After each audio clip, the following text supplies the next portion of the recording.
ଭୀମକୁଣ୍ଡର ସାନକୁଣ୍ଡରେ ପଡ଼ି ଯୁବକ ଗୁରୁତର। ମୟୂରଭଞ୍ଜ ଜିଲ୍ଲା ଠାକୁରମୁଣ୍ଡା ବ୍ଲକ ଅନ୍ତର୍ଗତ ପର୍ଯ୍ୟଟନସ୍ଥଳୀ ଭୀମକୁଣ୍ଡକୁ ବଣଭୋଜି କରିବାକୁ ଆସି ବୁଧବାର ସାନକୁଣ୍ଡରେ ପଡ଼ି ଜଣେ ଯୁବକ ଗୁରୁତର ଆହତ ହୋଇଛନ୍ତି। ସୂଚନା ଅନୁଯାୟୀ ଭୁବନେଶ୍ୱରସ୍ଥିତ ଏକ ଘରୋଇ କୋଚିଂ ସେଣ୍ଟର ସିଦ୍ଧି ବିନାୟକ ଟ୍ୟୁଟୋରିଆଲ୍ସର କିଛି ଛାତ୍ରଛାତ୍ରୀ ଓ କର୍ମକର୍ତ୍ତା ବୁଧବାର ଏକ ବସ୍ ଯୋଗେ ପର୍ଯ୍ୟଟନସ୍ଥଳୀ ଭୀମକୁଣ୍ଡକୁ ବଣଭୋଜି କରିବାକୁ ଆସିଥିଲେ।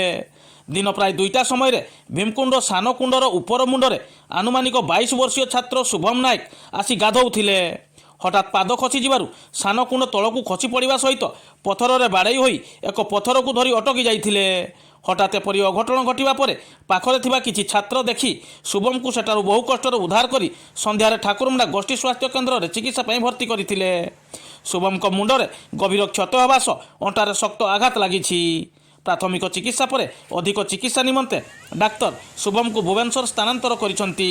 ତେବେ ପ୍ରତ୍ୟେକ ବର୍ଷ ନଭେମ୍ବର ମାସରୁ ଜାନୁଆରୀ ମାସ ପର୍ଯ୍ୟନ୍ତ ପର୍ଯ୍ୟଟନ ଋତୁରେ ପର୍ଯ୍ୟଟନସ୍ଥଳୀ ଭୀମକୁଣ୍ଡକୁ ରାଜ୍ୟ ଏବଂ ରାଜ୍ୟ ବାହାରୁ ପର୍ଯ୍ୟଟକଙ୍କ ସୁଅ ଛୁଟିଥାଏ। ଭୀମକୁଣ୍ଡ ବୁଲିବାକୁ ଆସି ଅନେକ ସମୟରେ ଭୀମକୁଣ୍ଡରେ ଭାସିଯାଇ ଅନେକଙ୍କ ଜୀବନ ଯାଇଥିବାର ନଜିର ରହିଛି। ପରେ ଦୁର୍ଘଟଣାକୁ ଦୃଷ୍ଟିରେ ରଖି ସାନକୁଣ୍ଡରେ ଏକ ଜାଲ ଦିଆଯାଉଥିବା ବେଳେ ତାହା ଚଳିତ ବର୍ଷ ବର୍ତ୍ତମାନ ସୁଦ୍ଧା ଲଗାଯାଇ ପାରିନାହିଁ। ସୁରକ୍ଷା ଦୃଷ୍ଟିରୁ ପ୍ରଶାସନ ସାନକୁଣ୍ଡରେ ଜାଲ ଲଗାଇବା ସହ ସତର୍କ ସୂଚନା ଲଗାଯିବାକୁ ସାଧାରଣରେ ଦାବି ହେଉଛି।